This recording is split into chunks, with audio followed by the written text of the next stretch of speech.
Bismillahirrahmanirrahim. Hello and assalamu alaikum. This is me, your host, Valeria Wali, and I'm a foundation student at Hansel campus. So today my TEDx talk topic is moving forward by Jannat Ali. So let's start. Moving forward by Jannat Ali is a deeply emotional and inspiring TEDx talk. She bravely shares her journey as a transgender woman in Pakistan. A journey filled with pain, rejection, struggle, and finally self-acceptance. Her words reflected the strength of someone who refused to give up despite society harsh judgment.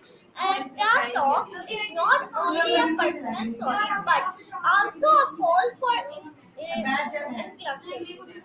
respect, and dignity for the transgender community. Her use of Kathak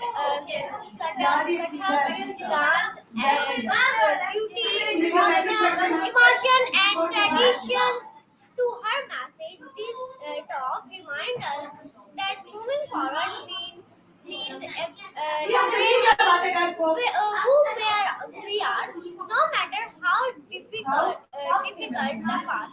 So, viewers, this is my TEDx talk video.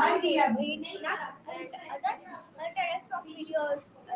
I hope you like it. My TEDx talk video. Allah Hafiz, Pakistan, Zindabad, Hans, Zindabad.